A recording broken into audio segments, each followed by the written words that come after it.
ಬಂಧುಗಳೇ, ಈ ದಿನ ಏನು ನಮ್ಮ ಕೋಲಾರದಲ್ಲಿ ಜನಾಕ್ರೋಶ ಯಾತ್ರೆಯನ್ನ ನಾಯಕರಾದಂತಹ ವಿಜೇಂದ್ರಣ್ಣವರ ನೇತೃತ್ವದಲ್ಲಿ ವಿರೋಧ ಪಕ್ಷದ ವಿಧಾನ ಪರಿಷತ್ ನಾಯಕರಾದಂತಹ ಚಲವಾದಿ ನಾರಾಯಣಸ್ವಾಮಣ್ಣವರು,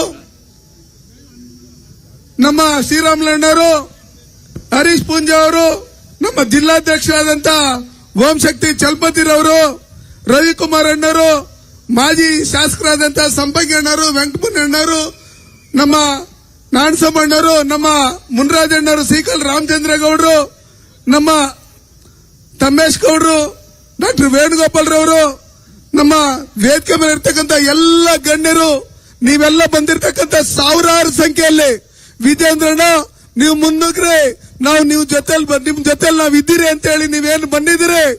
ಇವತ್ತು ಜನಾಕ್ರೋಶ ಯಾತ್ರೆ ಮಾಡಬೇಕು.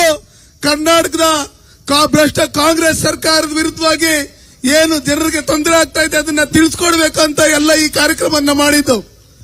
ಆದ್ರೆ ನಮ್ಮ ನೆಚ್ಚಿನ ಪ್ರಧಾನಮಂತ್ರಿಗಳಾದಂತಹ ಸನ್ಮಾನ್ಯ ನರೇಂದ್ರ ಮೋದಿಜಿ ಅವರು ರಾತ್ರಿ 1:44 ಏನು ಜಮ್ಮು ಕಾಶ್ಮೀರದಲ್ಲಿ ನಡೆದಂತ ನಮ್ಮ ಹಿಂದೂ ಸಹೋದರರ ಹತ್ಯೆ ನಡೆಯಿತು. ನಮ್ಮ ಹೆಣ್ಮಕ್ಕಳ ಸಿಂಧೂರವನ್ನ ಆ ಉಗ್ರಗಾಮಿಗಳು ಕಿತ್ಕೊಂಡ್ರು. ಅದಕ್ಕೆ ಸನ್ಮಾನ್ಯ ನರೇಂದ್ರ ಮೋದಿ ಅವರು ಆಪರೇಷನ್ ಸಿಂಧೂರ್ ಅಂತ ಹೇಳಿ ಹೆಸರಿಟ್ಟು ಇವತ್ತು ಪಾಕಿಸ್ತಾನದಲ್ಲಿರ್ತಕ್ಕಂಥ ಉಗ್ರಗಾಮಿಗಳ ಎಲ್ಲ ಏರಿಯಾಗಳಿಗೆ ನುಗ್ಗಿ ಇವತ್ತು ಅದನ್ನ ಧ್ವಂಸ ಮಾಡೋದ್ರ ಮುಖಾಂತರ 100 ಜನನ್ನ ಬಲಿ ತೆಗೆದುಕೊಂಡು ನಮ್ಮ ಹೆಣ್ಣು ಮಕ್ಕಳಿಗೆ ನೋಡಿ ನಿಮ್ಮ ಸಿಂಧೂರನ್ನ ತೆಗೆದಿರ್ತಕ್ಕಂಥವ್ರನ್ನ ನಾವು ಇಲ್ಲಿ ಬಲಿ ತಗೊಂಡಿದ್ದೀರಿ ಅಂತ ಹೇಳಿ ನೋಡಿಸ್ಕೊಟ್ಟಿದ್ದಾರೆ. ಬಂಧುಗಳೇ, ನಾವೆಲ್ಲ ಕರ್ನಾಟಕ ರಾಜ್ಯದಲ್ಲಿ ನೋಡ್ತಾ ಇದ್ದೀರಿ ಈ ಪೆಲ್ಲಂಗಾವ್ ದಾಳಿ ಏನ್ ನಡೀತು. ನಾವು ಈ ದೇಶದಲ್ಲಿರ್ತಕ್ಕಂಥ ಪ್ರತಿಯೊಬ್ಬರು ಇಲ್ಲಿ ನಾವು ತಿಳ್ಕೊಬೇಕಾಗಿರೋದಿಷ್ಟೇ, ಕಾಂಗ್ರೆಸ್, ಬಿಜೆಪಿ, ಜೆಡಿಎಸ್ ಅದನ್ನೆಲ್ಲ ಸೈಡ್ಗಿಟ್ಟು ಸನ್ಮಾನ್ಯ ನರೇಂದ್ರ ಮೋದಿ ಅವರಿಗೆ ನಾವು ಸಾಥ್ ಕೊಡಬೇಕು. ಅವ್ರ ಜೊತೆಲಿ ನಾವಿದ್ದೀರಿ ಅಂತ ಹೇಳಬೇಕು. ನಮ್ಮ ಸೈನಿಕರ ಜೊತೆಲಿ ನಾವಿದ್ದೀರಿ ಅಂತ ಹೇಳಬೇಕು. ಸೈನಿಕರಿಗೆ ಒಳ್ಳೇದಾಗ್ಲಿ, ವಿಜಯಮಾಲೆ ಸಿಕ್ಲಿ, ನಮ್ಮ ಭಾರತಕ್ಕೆ ಒಳ್ಳೇದಾಗ್ಲಿ. ನಾವಿಲ್ಲೇನು ಕ್ಲಾಕ್ ಟವರ್ ಅಲ್ಲಿ 74 ವರ್ಷಗಳ ನಂತರ ಭಾರತ ಧ್ವಜವನ್ನ ಆರಿಸಿದ್ರೆ ಅದೇ ರೀತಿಯಲ್ಲಿ ಲಾಹೋರಲ್ಲಿ ಹೋಗಿ ನಮ್ಮ ಭಾರತ ಧ್ವಜವನ್ನ ಆರಿಸಬೇಕು. ಆ ಮಟ್ಟಕ್ಕೆ ನಾವು ಧೈರ್ಯ ತುಂಬುವಂತ ಕೆಲಸಗಳನ್ನ ನಾವು ಮಾಡಬೇಕು. ಬಂಧುಗಳೇ, ಎಷ್ಟೋ ಜನ ಇಲ್ಲಿರ್ತಕ್ಕಂಥವರು ಪಾಕಿಸ್ತಾನಿ ಏಜೆಂಟ್ಗಳ ತರ ನಡ್ಕೊಂತ ಇದ್ದಾರೆ. ಇವತ್ತು ಇಲ್ಲಿರ್ತಕ್ಕಂಥ ಪಾಕಿಸ್ತಾನದವ್ರಿಗೆ ಇಲ್ಲಿರ್ತಕ್ಕಂಥ ಸರ್ಕಾರದವರು ಪ್ರಜೆಗಳಿಗೆ ರಕ್ಷಣೆ ಕೊಡ್ತಾ ಇರ್ತಕ್ಕಂಥ ಕೆಲಸಗಳು ಮಾಡ್ತಾ ಇದ್ದಾರೆ. ಎಷ್ಟೋ ಜನ ಕಾಂಗ್ರೆಸ್ ಅಲ್ಲಿ ಇರ್ತಕ್ಕಂಥವ್ರು ಕೆಲವರು ಹೇಳ್ತಾರೆ ನನ್ನ ತಗೊಂಡಾಗ ಬಾಂಬ್ಗಳು ಕಟ್ಬಿಟ್ಟು ಅಲ್ಲಿ ಬಿಸಾಕ್ರಿ ಅಂತ ಹೇಳಿ.